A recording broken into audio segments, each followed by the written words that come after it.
Covid అంటేనే నిజంగా అందరం అందులో నుంచి తేరుకోలేకపోతున్నాం. అంతటి మారణకాండం చూసాం ఆ టైంలో. ఇప్పుడు మళ్ళీ కోవిడ్ అనగానే చాలామంది భయపడుతున్నారు, ఆందోళనకు గురవుతున్నారు.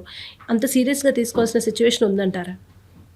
అంటే లాస్ట్ పాండమిక్ అంత ఆందోళన పడాల్సినంత అవసరం అయితే ఉండదు మేడం.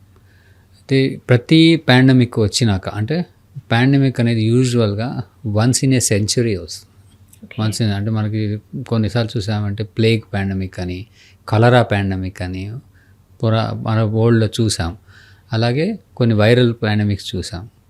మనం ఇప్పుడు రీసెంట్గా 2 పాండమిక్స్ ఓన్లీ మనం ఈ జనరేషన్ చూస్తున్నాం. దట్ ఈజ్ ఒకటేంటంటే స్వైన్ ఫ్లూ పాండమిక్, తర్వాత ఇప్పుడు కోవిడ్ పాండమిక్. ఈ స్వైన్ ఫ్లూతో మనం చూసిన ఎక్స్పీరియన్స్ కానీ ఏదైనా పాండమిక్ ఏమవుతుందంటే ఫస్ట్ బాగా పాండమిక్ పీక్ వెళ్ళి మ్యాక్సిమం డ్యామేజ్ డెత్లు అవుతాయి. దాని తర్వాత రెసిస్టెన్స్ రావటం, వైరస్ మారిపోవటం, కొన్నిసార్లు వైరస్ వీక్ అయిపోతుంది, లేదా కొన్నిసార్లు రెసిస్టెన్స్ ఓవర్టేక్ చేస్తుంది. ఇది ప్రజల యొక్క అంటే కమ్యూనిటీ యొక్క రెసిస్టెన్స్, హెడ్ ఇమ్యూనిటీ అండ్ దీనివల్ల అది మెల్లగా తగ్గిపోతుంది. కానీ ఆ ఇనిషియల్ వేవ్ అయితే తగ్గిందో, కానీ దాని తర్వాత ఈ వైరస్ పూర్తిగా మొత్తం నాశనం అయిపోవడము, అసలు మొత్తం వచ్చి అది వెళ్ళిపోవడం అనేది ఉండదు. ఎంతో కొంత కొన్ని పాకెట్స్లో, కొన్ని చోట్ల, కొన్ని ఏరియాస్లో అది బతికుంటుంది.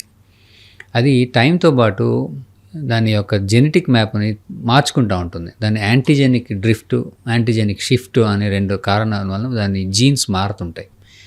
ఈ కంటిన్యూస్గా కంటిన్యూస్ ప్రాసెస్ ఆఫ్ ఈ చేంజ్లో కొత్త విరిలెన్స్లు పుట్టుకొస్తాయి, అంటే వైరస్లవి.